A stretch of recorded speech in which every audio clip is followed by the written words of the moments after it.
I will let the members of the foundation board introduce themselves and lead their meeting. I just want to let everybody know that there will be 2 clipboards passed around. This is our way of recording attendance. So I'm going to pass one on one side, one on the other. You just need to put your first and last name and phone number when you sign in. That way we can take attendance. Go ahead, Foundation Board.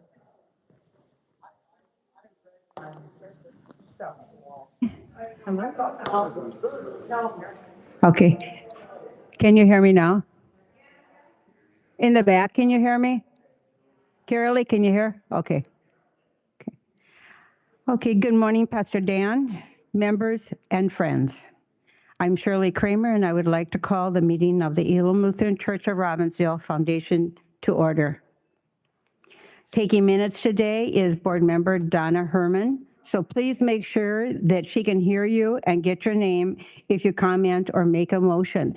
We have other board members that are around the area that will be watching. And so if we need some help with the name, they're ready. Shirley, you want to stand up there? And Mary, I know she's around here. Mary Menengay? Yeah, there, she's back there. Okay. And so she's going to be helping also. So just to let you know, we're there. First order of business today is to approve the minutes of the 2024 Foundation Annual Report. That is on page 4. So as soon as someone is ready to make a motion, please do, and we'll move on. If we need to, we'll have Donna Herman read the minutes. So as soon as somebody is ready, let me know. Karen Arnson is making a motion to, yes, okay. Do I have a second? Okay. Do we have any discussion? All in favor, say aye. Opposed, motion carries. Thank you. The minutes for the 2024 meeting have been approved. Now we begin our business meeting of the 2025 annual report. As you know, the Elim Lutheran Church of Robbinsdale is a separate entity from Elim Lutheran Church. The foundation is an endowment fund, and the purpose is supporting the ministries of Elim Lutheran Church. As an endowment fund, the money is a portfolio of investments. We invest them, and that gives the foundation an opportunity to grant funds to support the ministries of Elim Lutheran Church. As members of Elim Lutheran Church, you are automatically a member of our foundation.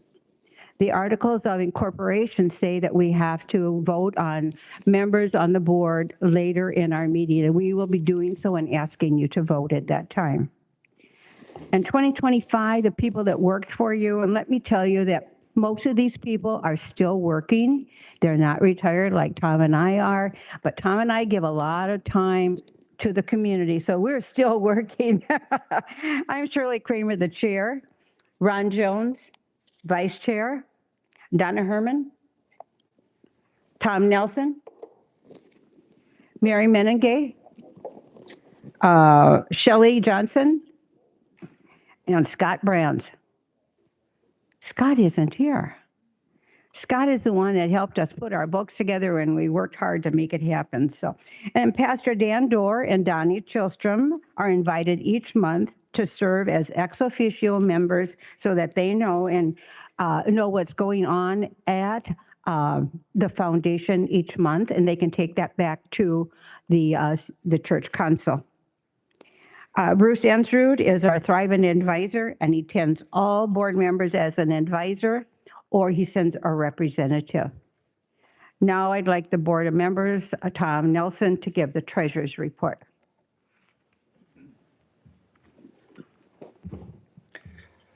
The treasurer's report can be found in the annual report on the top of page 7, and for the year end of 2025. The value of the foundation's investment portfolio at the end of the year was $822,900.87. Cash in U.S. Bank checking account totaled $31,508.03 for a total asset balance of $854,408.90. Carryover funds for granting from 2025 is $11,072.30. And the total available funds for granting in 2026 is $41,108.90.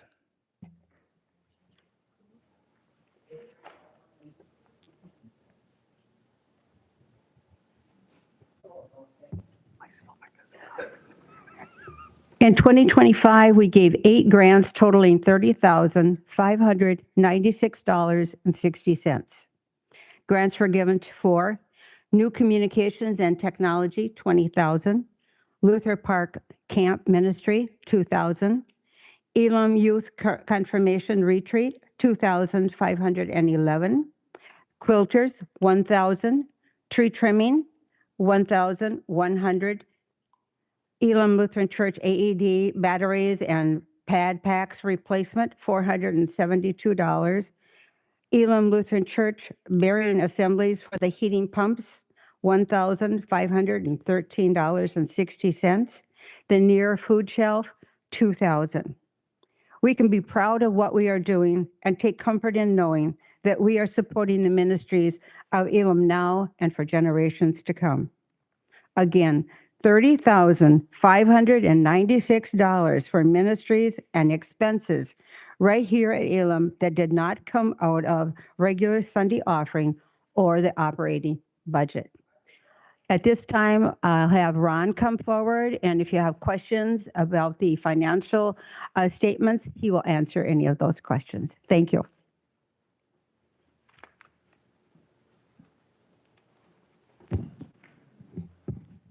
Good morning, everyone. I'm proud to represent the foundation. I'd like to just make a few comments.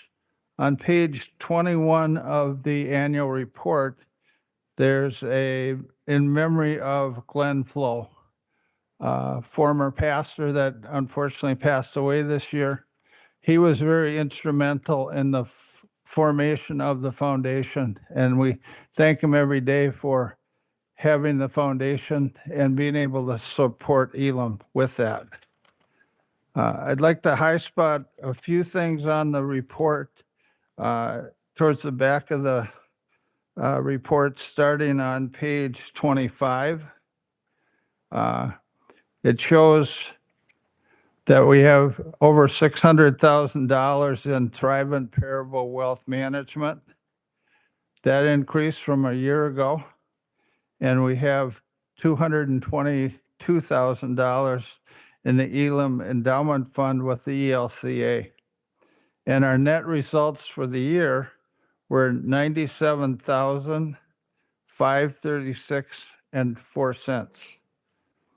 And the way we got there is we had direct revenues of $50,123. Included in that, we had some very nice direct gifts, memorials, and honorariums totaling about $23,000 this year. And as Shirley mentioned, we made grants of over $30,600. What also helped us this year, there was a real good results in the stock market, and the invested funds helped us. We had realized gains of about $8,400. The market value of the Thrivent Parable account increased by nearly $58,000 during the year, from the beginning of the year to the end of the year. And the endowment fund with the ELCA increased by about $19,135. And on the very last page gives you kind of a history of the dedicated funds that Elim has in the foundation. From when we started, our funds that we have on hand increased by by 618,000 since 2005. And we've received gifts totaling $462,000, and we've given out grants of $312,931 to help Elim and its new programs that are going on. At this point, I'll ask if there's any questions that I could try to answer. Thank you very much for supporting Elim and our foundation. Without your help, we would not be able to be here. Thank you.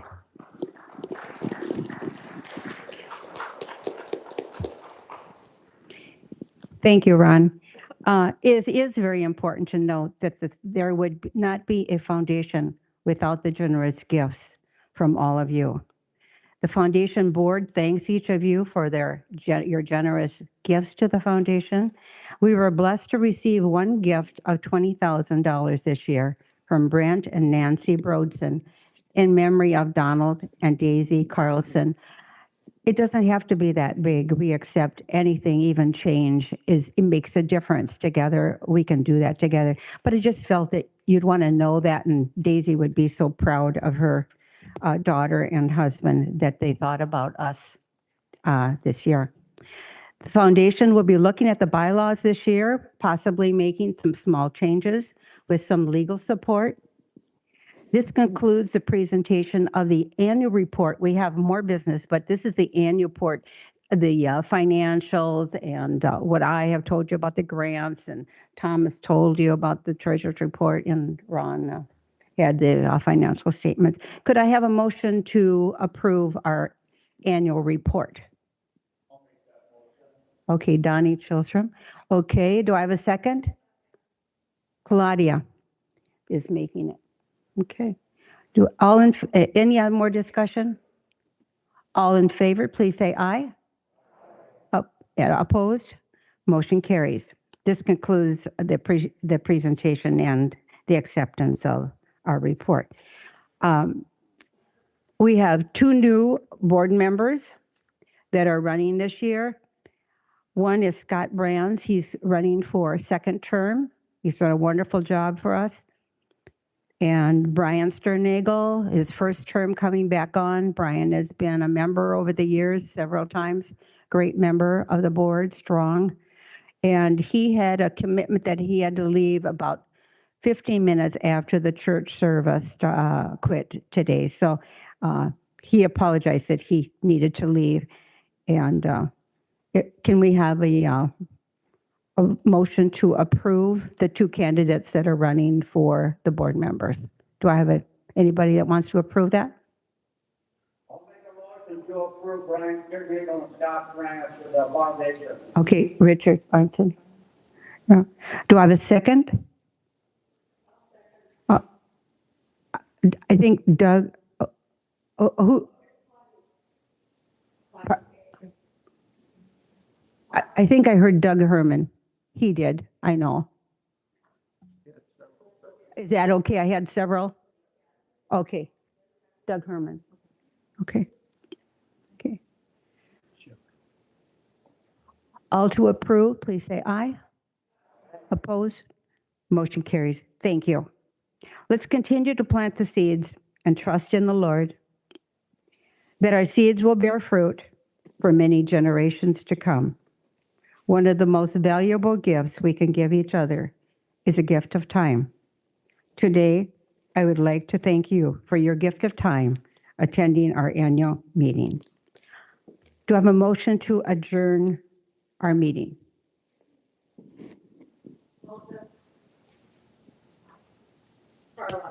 Carla?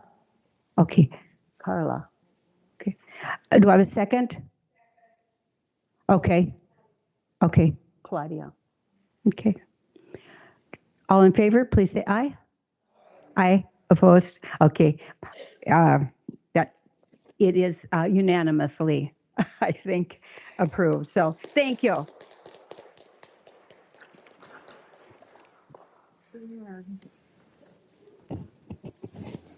One last bit of acknowledgement I'd like to do is if we could give a round of applause to Shirley for keeping us all together and on track. Thank you, Shirley. Nice job. But I'll have this available for you.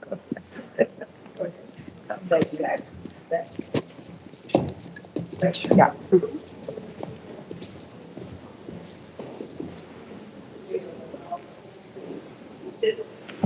We will move right into our congregational meeting. But I want everyone to know that they are encouraged and welcome to get up at any time, to top off your coffee, to get more punch or refreshments as you choose. The Lord be with you. Let us pray. Creator God, your Son told us that we are salt, that we are light. May this gathering and the gatherings that happen throughout the year remind us of that. And may the knowledge of being salt and light and trust in God's grace help us in our ministry. In Jesus' name we pray. Amen. I invite Donnie Chilstrom, the president of our church council, to come to the front.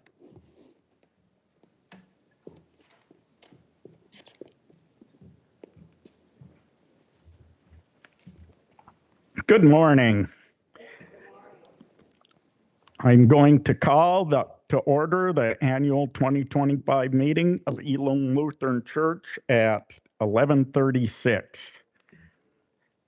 I will entertain a motion to approve the meeting minutes from the 2024 annual meeting. They can be found on page 15.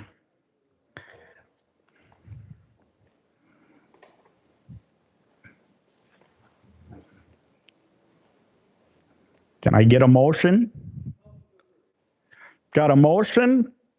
How about a second? We've got a motion and a second. Any discussion? If not, all in favor? Aye. Opposed? So moved. Well, here we are, heading into the second quarter of the 21st century. As a kid, I thought the 2000s we'd be living in the future, yet I still don't have a robot housekeeper.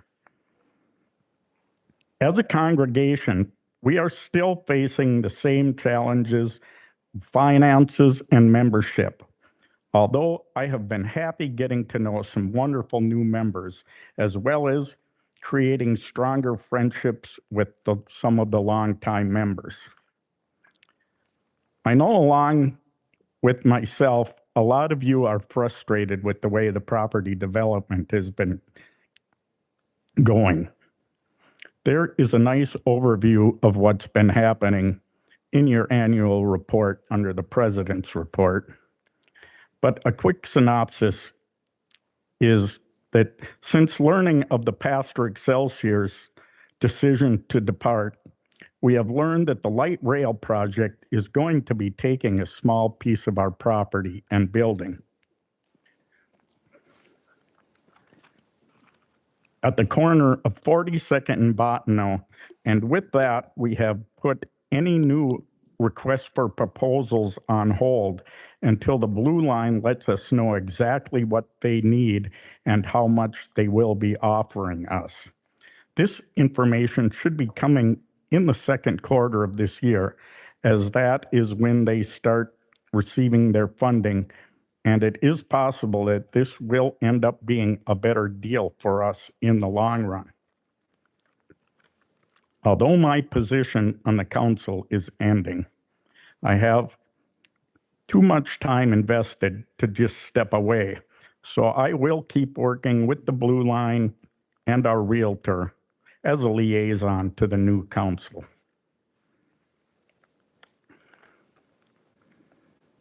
Sorry. I want to finish by thanking the members of Elim for the love and support I received with the loss of my father in October. I hope I can reciprocate that in the future, as that is one of the things that we are here for in this wonderful faith community. Again, thanks everybody for being here. We will move on to the pastor's report.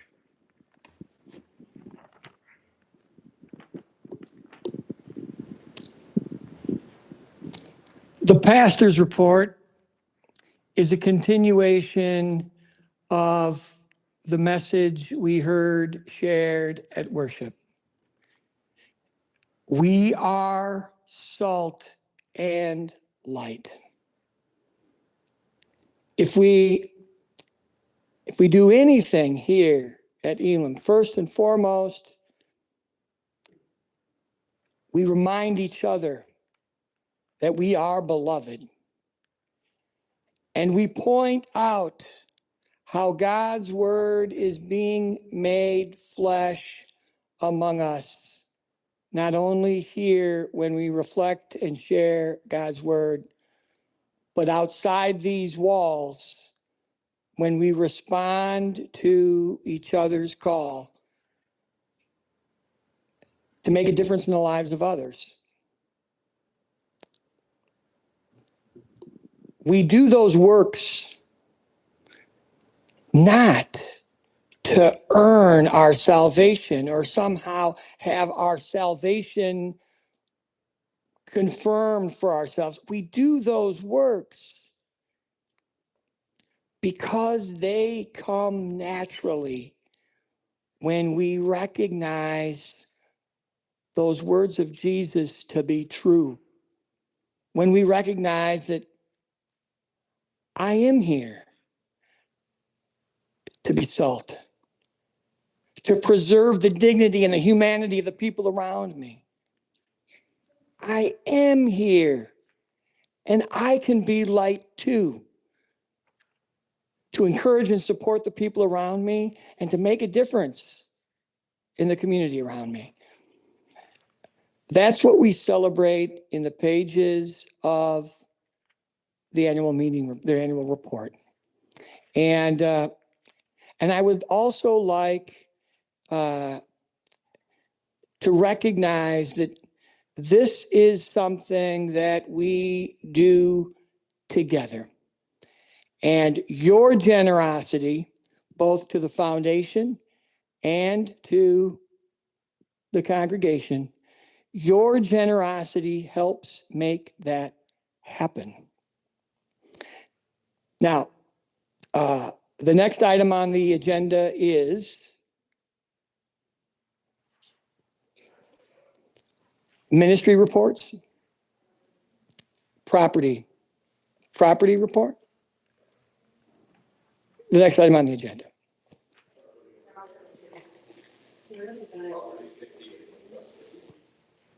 Okay. That's the next item in the booklet. Is it also the next item on the agenda? Yeah, ministry report. Oh, you facilitate. Okay, ministry reports. Okay.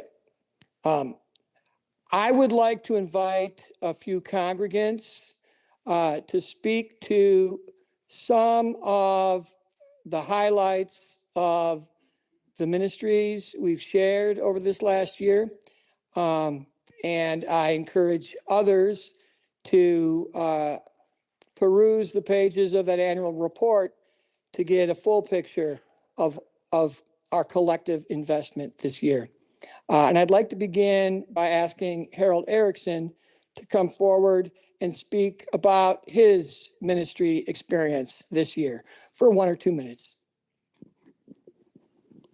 Good morning. Since Ann Tranvik and I decided to suspend the adult education thing that we've done for the last 7 years, we've now picked up a new opportunity, this Meeting Your Neighbors. Uh, Hello? Okay. So since we ended our adult education series with academic and professional presenters, uh, talking to Pastor Dan and about my story about my parents and so on, which was the first talk you might have heard. We have started this Meeting Your Neighbors series following church. And the truth is that all of us have a story. And if we're willing to share those stories, we get to not only get to know each other a little better, but we get a sense of this community and what it is. So the Meeting Your Neighbors, the first, I was kind of the test subject with my presentation on my parents and their work during the occupation in Norway. Since then, we've heard from four of our younger new members, and what brought them to Elim. These high school students came here on their own without adults and became part of the Elim family. And they gave us a sense of why they did that and how they feel about being here. And it really gives me a whole new appreciation for this younger generation coming in. We heard from Angie Pena, who you heard this morning in church, and the work she's doing is just awe-inspiring. So these are the kinds of things that we would like to know about our fellow members. What's your story? So if you have something you'd like to share, if you got not just you, but maybe an ancestor or a parent or that would be an interesting story for us to hear, come and talk to Pastor Dan, get on the schedule, and we'd like to hear from you. Thank you.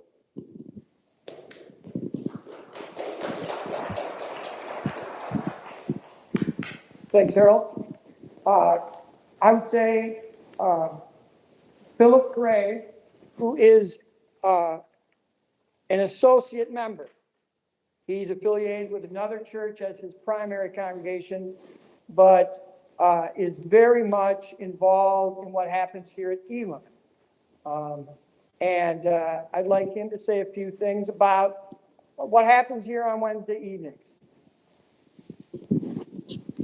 Good morning, everyone. Pastor Dan doesn't know I actually attend 3 churches.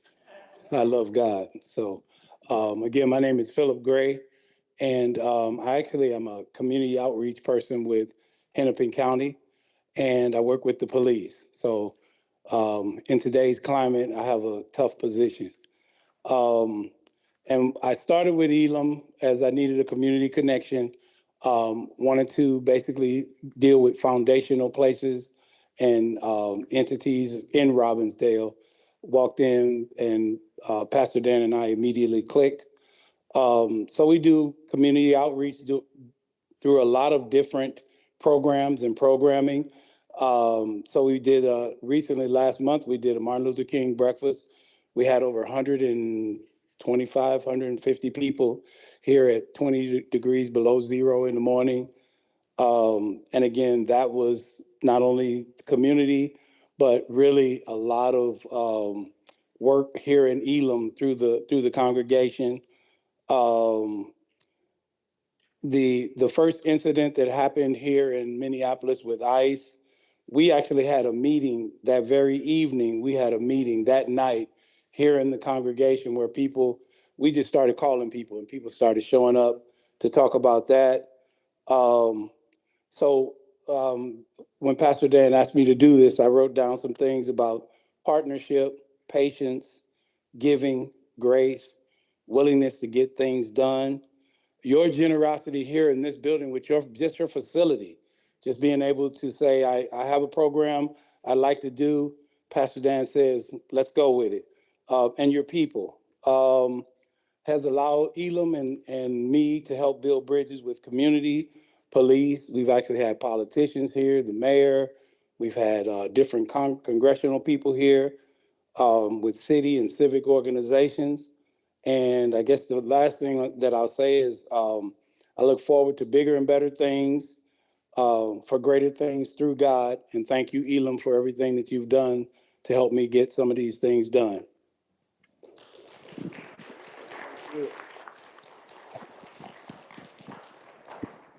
Liz, I invite you to come forward. Liz, a member of the council, and was married here in the sanctuary and attends church with her family. Hi. Yeah, so I grew up in a small town west of here called Mound. Whole town's 10,000 people. The church I grew up in was about 2,000. So people, there were two Lutheran churches, the Catholic Church, and you went to one of them, depending on your faith and your family. And so I grew up in this community that was very centered on faith, but I think in the 80s and 90s, that was more how the world was. Fast forward, I still connect with people both. Again, it's hard to dissect those relationships because they were church, they were school, they were community, they were really all inclusive. But traveled around, lived in different states for employment and grad school, and settled here in 2018. We were looking for a church to get married in, and we didn't belong anywhere. At the time, we were going to different places, and Dan said, well, you don't have to be a member. You can be married here. And since then, we've had a son. Ben's gonna be 7 in a few weeks, so feels like a long time now. And even though the opportunities aren't as numerous or maybe varied, the feeling of community here and belonging, I think, is stronger because of all of you and the relationships and the openness you've shown us and him. And I think it's just really special. And the things, again, that we're doing maybe aren't as many as some other churches or varied, but the things that we are doing made an impact. And Ash Wednesday is coming up, and Ben loves the Holden evening prayer. And we can't wait to come back. It's something we do every year, and for some reason, that resonates with him. I don't know why. It's wonderful that it does. But Elim has always had opportunities. You don't really have to look very far. They're usually there, but you do have to take a step forward and say, I'm in. And once you do that, I feel the rest falls into place. And again, it's all because of the community we have here, which has been priceless.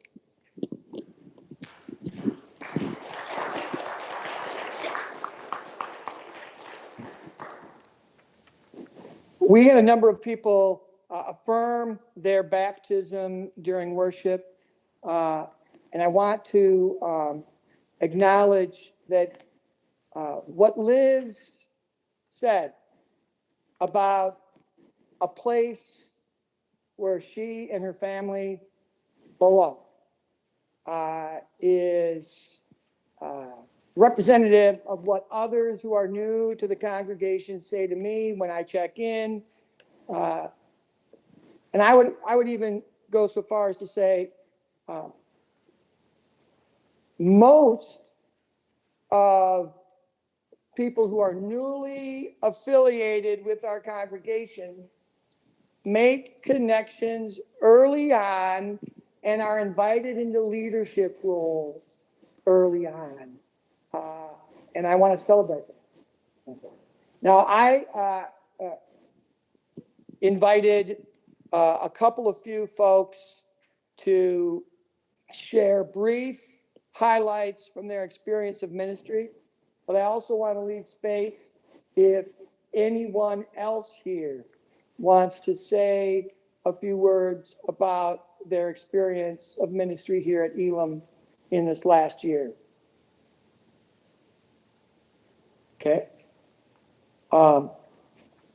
We have a community that has faced challenges that are quite common for faith communities. A declining membership over the last couple decades, increase in cost, a building that's larger than what we need. We're facing all of those, and a building that's costing more to heat and cool and maintain as it did in the past. I want to acknowledge the courage and the wisdom of our council this last year. They made some very hard decisions about where we will spend less and how we can make a more modest budget go further. 2 years ago, we were being strategic about investing more in personnel and staff with the idea that more investment in those ministries, those personnel decisions will bring more people in. I think over the last 2 or 3 years, our leadership has recognized that strategic spending, strategic investment isn't what makes this congregation stronger. In my observation, strategic investment in the people around us, joining with new people who happen upon us, has presented the richest soil for growth. In a way, slowing down and recognizing the subtle things, the simple things, like getting to know each other's names, like maybe scheduling less things, but being more intentional about those things that we do schedule, and fostering a sense of community. Gone are the days when a new household registers their kids in the elementary school and then looks for their denomination of choice and registers their family in their church. It doesn't happen like that as often. Instead, it happens when people are looking for a faith community where they feel challenged and inspired and a place where they belong. And I want to celebrate those who have newly affiliated with this congregation as we did during worship. Thank you for being a part of Elim, but also thank the rest of you for making this a place where people feel they belong and where we have a sense of purpose in what we do. Thank you. I want to conclude by inviting Richard Nyland, who is our facilities director, to share a little bit about what we've done regarding the building.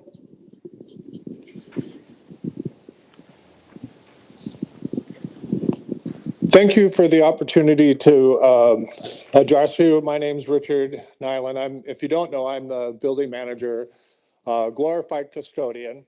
I do a little bit of work around here, but my main role here is to support the members and the groups that use this building. We've tried to make educated decisions on moving forward in what we do here. We maintain the building to the best of our abilities. I've worked with the council to talk about decisions moving forward. The blue line throws a wrench in some things, so we have to delay and use our best judgment moving forward. Started working stronger with the foundation to cover some of the costs that we had this last year. Thank you for that. And moving forward, we need to start planning for the future. The roof eventually will need to be replaced. The parking lot needs some work. Painting will happen again in another 5 or 7 years. So we're planning for the future and looking forward to what we need to do. I want to give a shout out to the members of the property board. You know who you are, and I couldn't do my job without your guidance moving forward. To Robert for the work that he puts in with personnel changes. I've taken on some extra duties for administration. I was hired and it would be 50% custodial, 50% maintenance.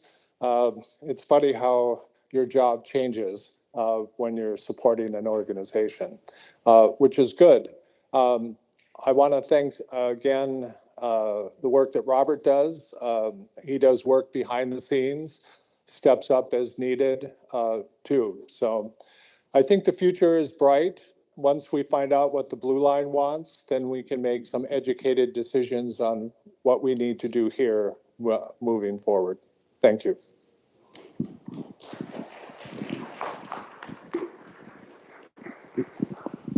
Donnie will proceed with the next agenda. Our next agenda item is proposed changes to the Constitution. You can find those on page 18. If you remember, we voted and passed these at last year's meeting, but I'm not really sure how the ELCA does it, but we have to revisit it in 1 year. So we're going to take another vote and then these will take effect.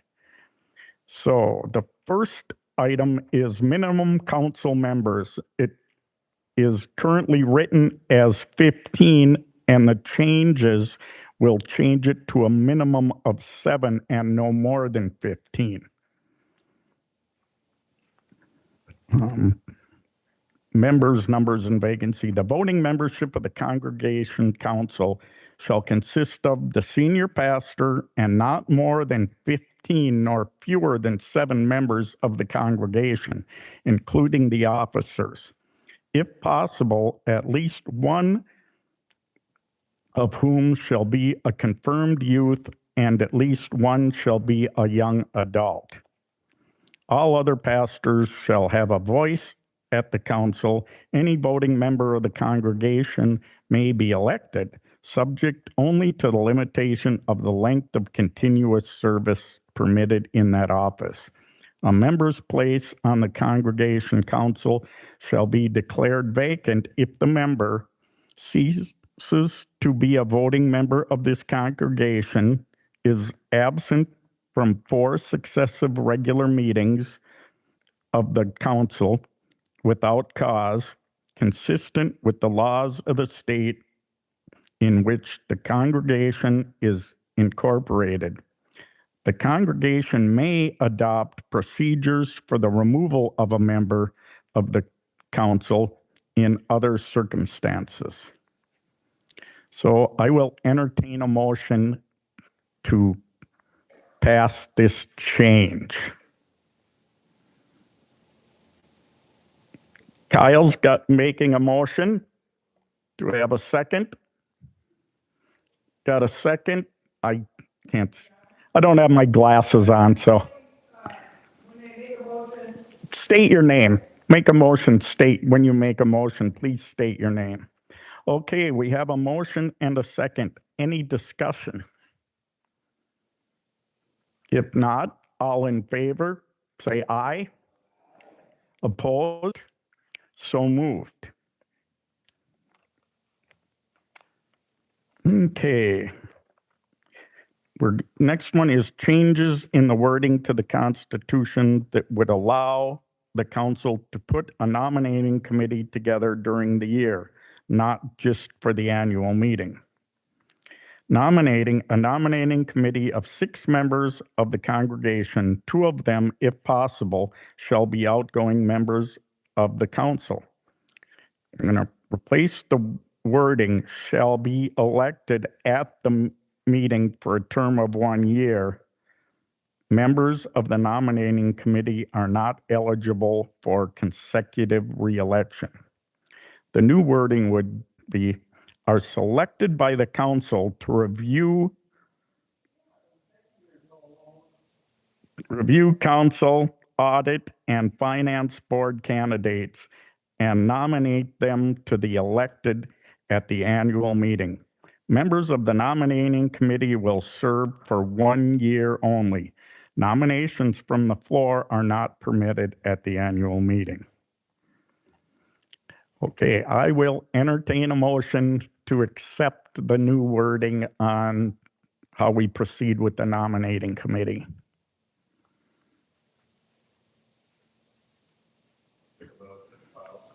Kyle has a motion on the floor. Carla's got gave us a second. All in favor, say aye. So, opposed? So moved. Okay, when changes to the Constitution are made, this change adds wording that changes the Constitution can be made at a special meeting throughout the year. 3% of voting members of the congregation put something forth, it will be considered. Proposed changes to Chapter 17 amendments clarify the process by which voting members of the congregation may propose changes to Elam's constitution. Proposed filing notice recommendation amendments to this constitution may be proposed by at least 3% of the voting members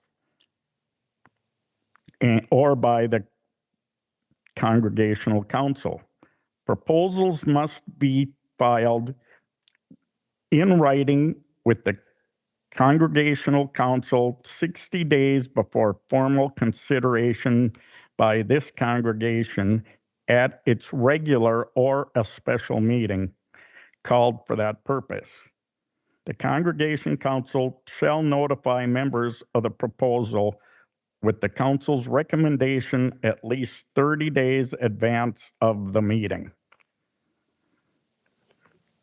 Okay. So basically what we're changing, if we want to make a change to the Constitution, it can be brought up at any time by at least 3% of the congregation. And it could be at this meeting or a special meeting if we were to have one. So with that, I know this is all kind of confusing. It's even reading it word for word, it's hard. So I will entertain a motion to change the wording on how we make amendments to the council. John's made a motion. Pam's got a second. Any discussion? None? All in favor? Aye. Opposed? So moved. Thank you. For About absentee ballot. oh, okay. Oh, sorry. Yeah, I missed the first page.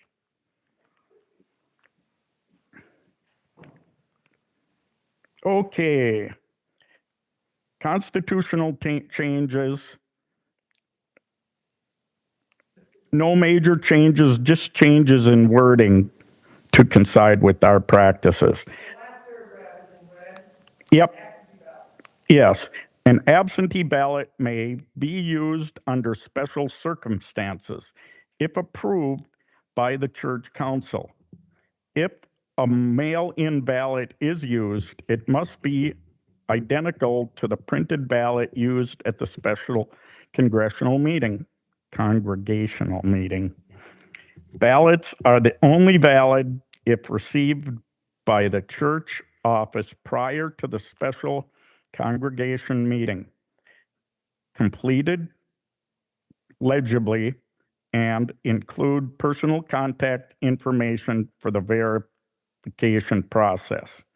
So what this is saying is if we do have some sort of a special election, like regarding the property and sale and that, we will allow mail-in ballots. There will be restrictions on it, but basically that's what it is. So with that, I will entertain a motion to change the wording about absentee ballots.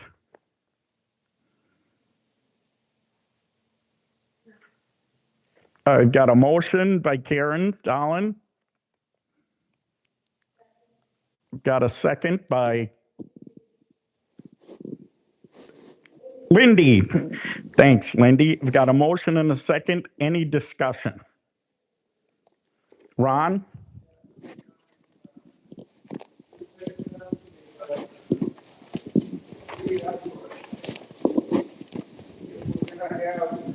special ballot or something. How far in advance do we have to make that notice so that people know what they're voting for if they can't attend a meeting? I believe it's 60 days, but I don't see it. Donnie, in the previous item, there was reference to how a congregational meeting can be called. And Yes. Ron, it seems to me that there's language in that part of the Constitution that already covers that question. It's just not in the same spot. Make sense?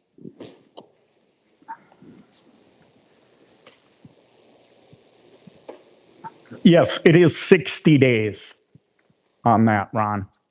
Thank you. Any more discussion? If not, all in favor? Aye, opposed? So moved.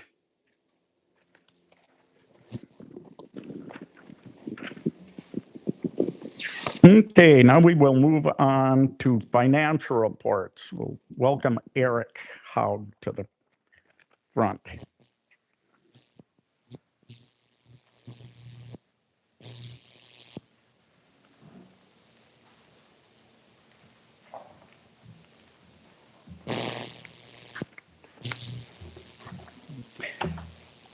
Thank you very much. My name is Eric Haug, and I am the vice chair on the council. I'm also a member of the finance committee, which is why I'm presenting the financials for the year.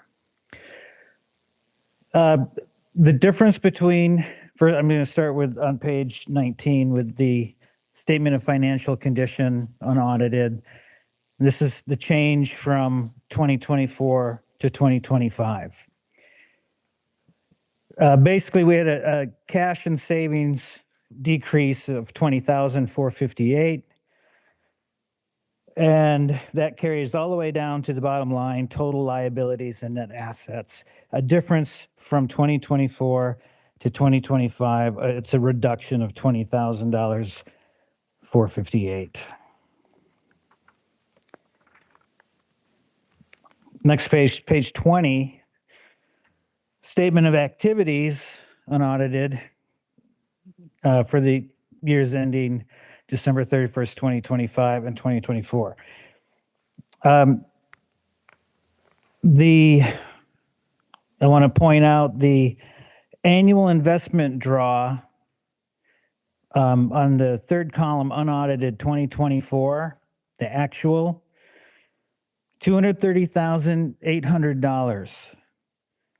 That's taken from our Elim investments. And that was necessary because we have and have had for years a budget deficit. The plain truth is, I hope everyone got one of these and filled it out and submitted it. This is your pledge card. And I'm bringing that up now because the finance committee has pored over the finances of this church at length, looking for how we can make this church continue to be viable now and into the future. And there's not much we can do as far as bringing in more revenue other than to ask our members to dig a little deeper. And we can cut costs. And we look hard and long at where we could cut costs.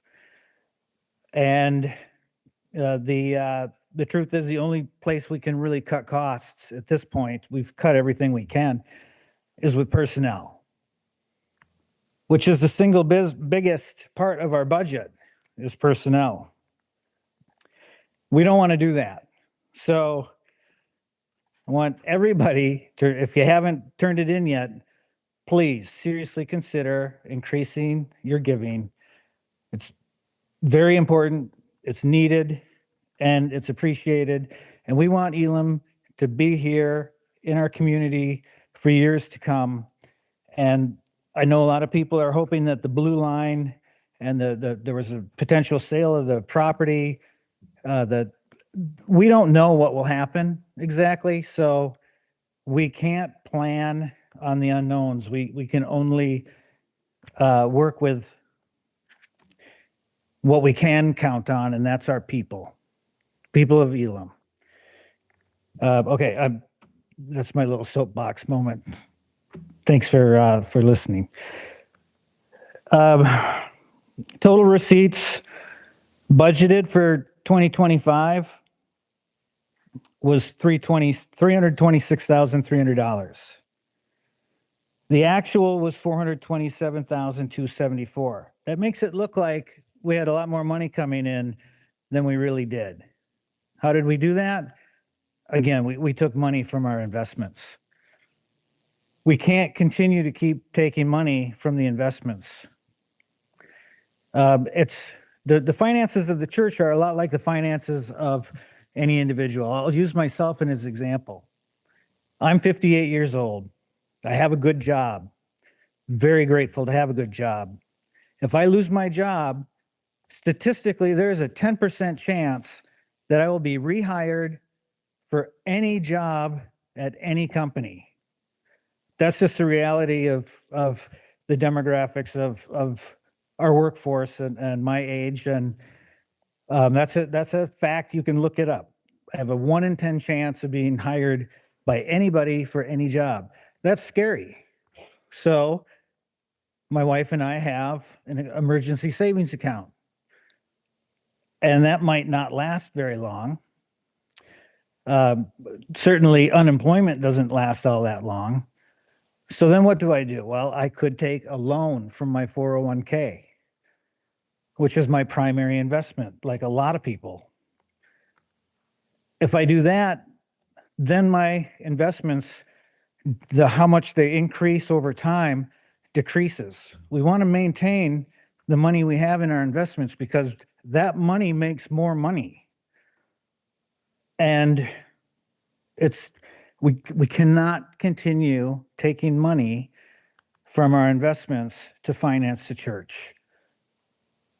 We need to get it from our congregation. And so that total receipts of $427,274 in the 2025 actual receipts, it's a little misleading. Our total expenses, $424,238. We budgeted expenses of $397,800. So we budgeted for a deficit of $71,500 in 2025. And our net receipts expenses comes out at $3,036. Again, because we took money from our investment accounts. And that is our plan. Again, I'm going to move on to page 21. This is just our dedicated accounts. We have $50,437 available. We don't want to touch the dedicated account money because that's money used for things like parish life, faith formation, community life, property, worship, music, and arts. You know, that's that money has to be used for those things. Moving on to page 22. So again, we budgeted a deficit of $71,500 for 2025. We ended up with an actual of in the good $3,036. Again, by taking money from our thriving investment accounts. We've gone over it a lot. The finance committee put a lot of time and effort into this. We're projecting a proposed budget for 2026, a budget deficit of $109,000, $109,750. That's $9,146 a month that we're short. And we don't want to reduce personnel. We don't want to cut. We don't want to make cuts. We've cut everything we can. So we really need our members, our congregation, to dig a little deeper, give a little bit more. Anything you can, it will help. And we have to pray and we have to have faith that things are going to work out. With the blue line, we could turn out just fine, but we just don't know. Either we're going to sell part of the building, which was approved by the congregation at last year's annual meeting, to a developer, or perhaps Hennepin County and the Transit Authority will be purchasing part of our building. There will be more discussion about that in the future. We need a motion to approve the budget. And that's hard to do when you're looking at a budget deficit of $109,750, but that's where we're at, folks. I need a motion to approve the proposed budget for 2026. We have a motion. Do we have a second? Claudia, thank you, Claudia. Discussion. Any discussion? I have a question about the personnel changes that were referred by Richard, and whether ones are possible if we're at this point in the Okay. Did everybody hear me? Oh, I have a question about the personnel changes that have recently been made, and Richard referred to that in his presentation, and what other options there are if we're at this deficit. The harsh reality of that is we would have to consider reducing Pastor Dan to half-time. Something we do not want to do. The other option is to reduce Jan, cut her hours back, but she's been playing a vital role too. And we need her, and it's been tremendous having her on our staff. So we don't want to do that either.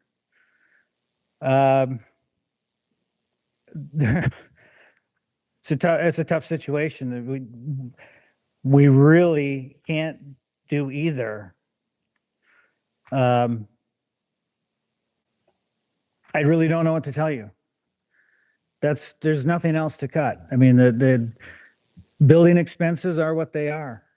Richard has worked tirelessly to reduce costs and save money everywhere he can. And cutting Dan's hours to half-time,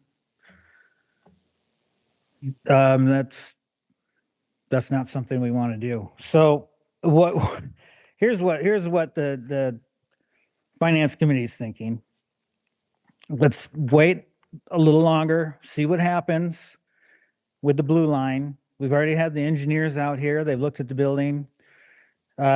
We know that they need approximately 10 feet of the gym, and they'd have to pay us for that. They'd have to compensate us for that. And we'll have our attorney working on our behalf to get us the most money.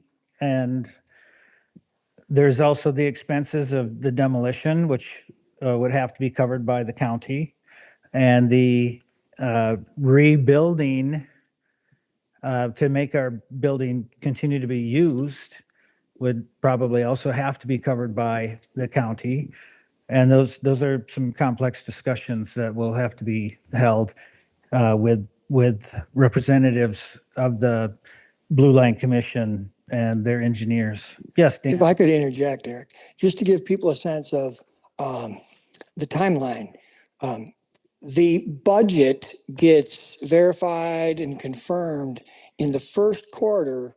The budget, meaning the budget for the light rail extension, gets confirmed and verified in the first quarter of 2026. At that time, they begin negotiating with property owners, which would include Elim Lutheran Church, along the Blue Line extension. At that time, they would need to make an offer about demolition and the purchase, and it would be compensation for the loss of our building. That's right. Because they needed an additional X number of feet. Yeah. Also, it's worth noting that the conversations we've had with developers who had interest in purchasing a portion of the building and then building like apartment complex. We've also talked to developers who were interested in other uses for the space. They are not really willing to move forward because they don't know what will happen with the Blue Line either. So we're kind of in just a holding pattern, kind of just waiting to see what's going to happen. And so that's where we're at this time. And sure. Thanks for your clarity and your attempts to give us as much information as you can. I appreciate that. Has anybody been talking about merging our church with other congregations in the wildfire group? That has been discussed. And I know that the leaders of the wildfire churches have had discussions, but the truth is, no congregation wants to leave their building and go worship at another building. And they're all in the same financial boat that Elim is, with declining membership and just not enough money to continue. Some of the wildfire churches have already sold their buildings. The reality is it's unlikely to happen, a joining of congregations. It's not impossible. It might happen. We need guidance from the synod. And I know that we're talking with the synod about ways that we can potentially move forward with something like that. Certainly, Elim has a great facility, so I think, we certainly don't want to move and worship elsewhere. We want to maintain our church on this corner for many years to come. And if we would welcome other congregations to join us here, of course, they all feel the same way about their buildings. If I could add here too, if you look at the council highlights, there has been discussion throughout this year about that possibility, and the council is open to it. And as recent as the last meeting, the council talked about maximizing this space to provide revenue streams. Looking seriously in the months to come about how we can share this space outside of Sunday morning, this space in particular, and to be strategic about the way we get income in return for contracting with others for events, meetings, retreats, and weddings and so forth, in creating more revenue streams. So there are significant topics and questions and challenges in the year to come, just like there were in the last couple of years. Fair enough. Well said. So, any other questions or discussion? Yes. It seems to me that while we don't want to go anywhere else, we're going to be forced into a situation where we have no choice. And it's better to have our options open now, I'll lower my voice, than to wait until we're up against the wall with no options. Better to hang together than to hang separately.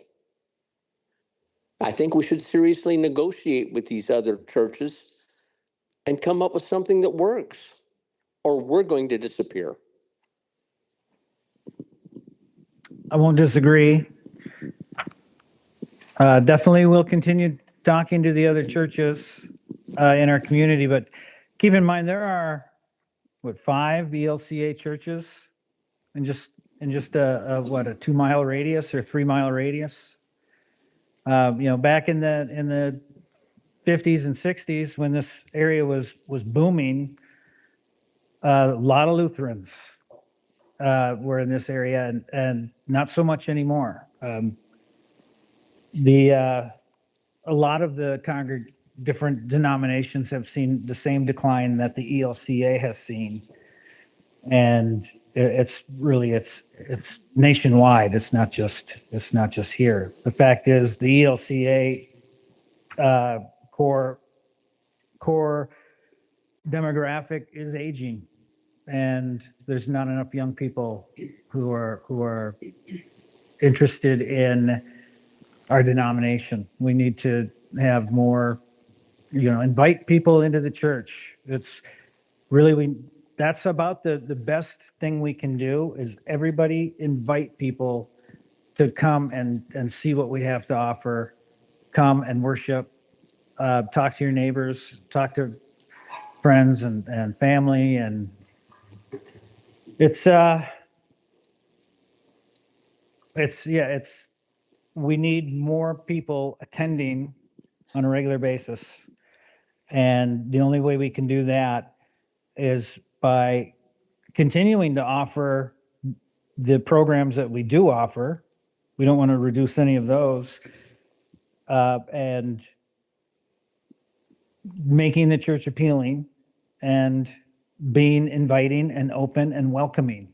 I think being welcoming is probably the biggest thing we can do, is welcome people who don't look like us, welcome people who aren't the same age, welcome anyone who needs to hear the word, who needs Jesus in their life. We need to bring people into the church, show them what being part of this community is like, and have faith that God will help us prosper. I'm sorry, I got a little off track. Did you have a question? Yeah, I was just going to say, I think it's clear to me that there's some very intelligent people on the front lines kind of addressing these issues, in the background. It seems to me that there's plenty of people in the background kind of working on these issues on the front lines, thankfully. And it seems like as a congregation, as a people, listen, there's a lot of unknowns, a lot of things up in the air. It's not our job to figure those things out. It's our job as a people to be here. And like you said, this is about Jesus. Let God do the work out there with the powers that be.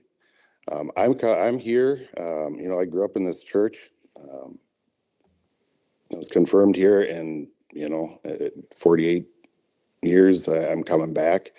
And I'm coming back because I believe that God has a great plan for this church. And I think,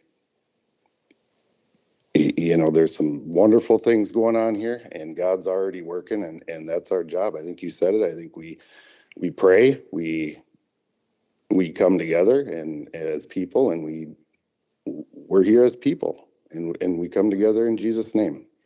And we let the chips fall and let God do his work. Amen to that. Well said. Thank you. And thank you for coming back to Elim. I'm familiar with the group of 3 wildfire churches who are actively discerning and planning for merger.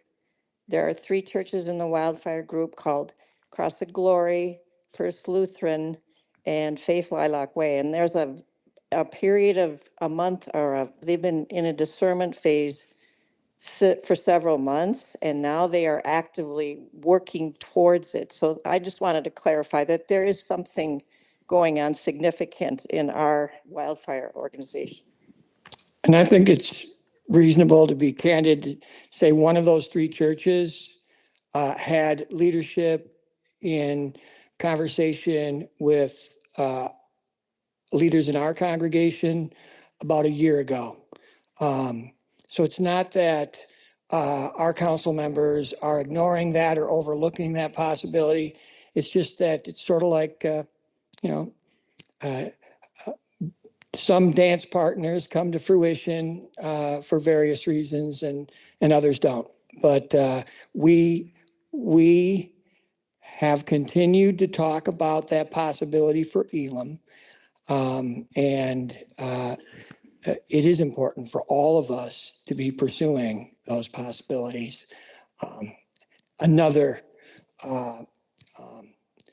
ambiguous factor for us to weigh as we go. True. Very true. And I think Elim is in a better place financially than some of the other churches, some of the other wildfire churches. First Lutheran in Crystal, they sold their building to another church group that worshiped there, and they were given a 10-year free rent deal and quite a bit of money for the sale of the building. Yet their congregation has dwindled down so far that even with not paying any rent, and they have, I think, 5 years left rent-free to worship in that space, they still can't afford to pay their personnel and are in an even more dire situation than Elim or some of the other churches. So it's tough. It's a tough situation for all the ELCA churches in our area.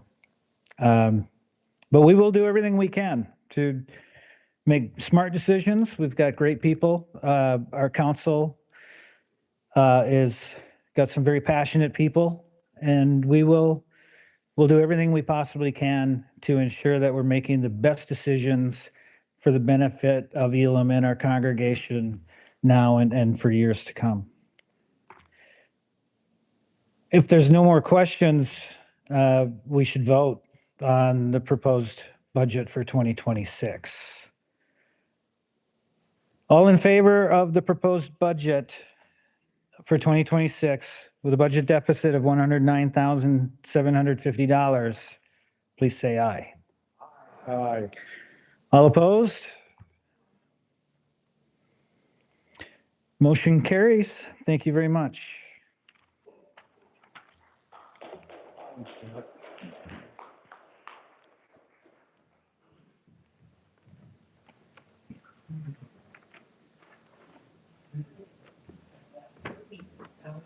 Yep. Yep. Okay, now we are going to vote to approve the new council nominees. Before we do that, I want to thank the current council, which is Eric, Terry Couillard, Carla Michaels, Rick Arnson, Amy Gagne, Pam Hudek, Liz Johnson, Ron Jones, Kyle Kazmar, and Lindy Wessling. How about a hand for those people? All right. Thank you.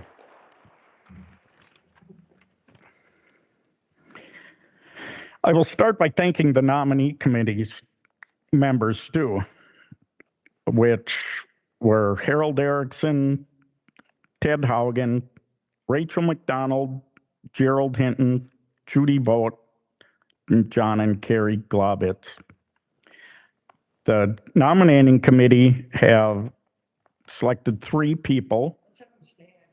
Yep, I will. I was going to have them all stand up. Nicole Armstrong, Dustin Brutch, and Landon Camacho.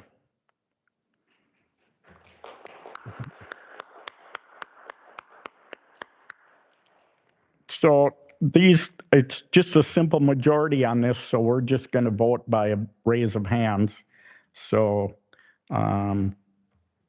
first, we'll start with Nicole Armstrong. Anyone, raise your hand if you vote for Armstrong. Okay, we've got it passed there. Dusty Brutch. Okay. and Landon Camacho. All right, let's welcome those three to the council. And before we adjourn, Rick Arnson has some parting words.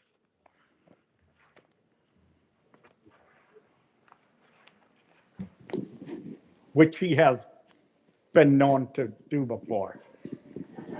Donnie forgot to say that two people are leaving council, Donnie and Ron Jones. We should be thanking them.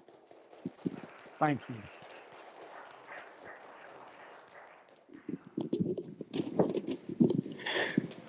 Just like Angie said earlier this morning, because of all the negative crap going on in our community, our state, our nation, even around the world, there hasn't been all that much to even laugh about.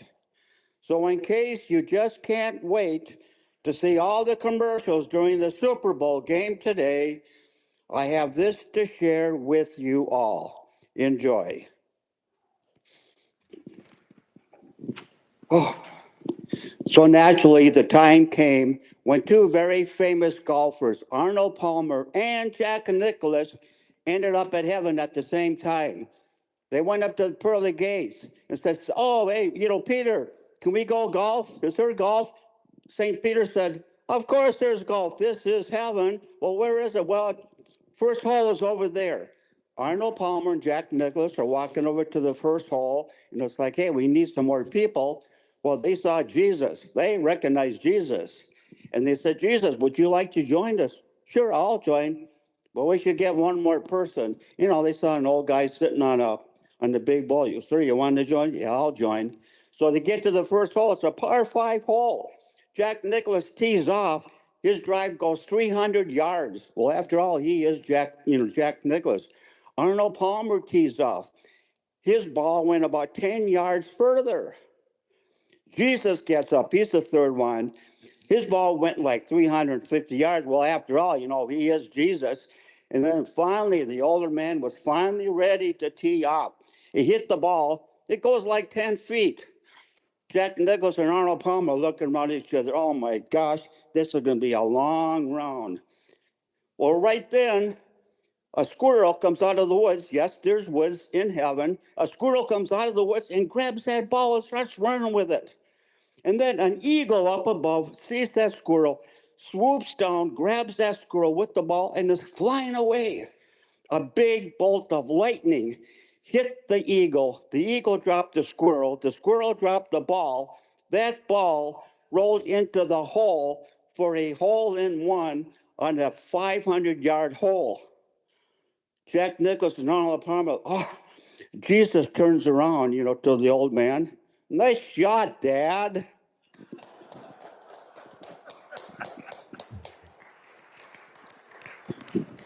Go in peace, love and serve the Lord. We will adjourn by general consent at 12:42. Thank you, everybody.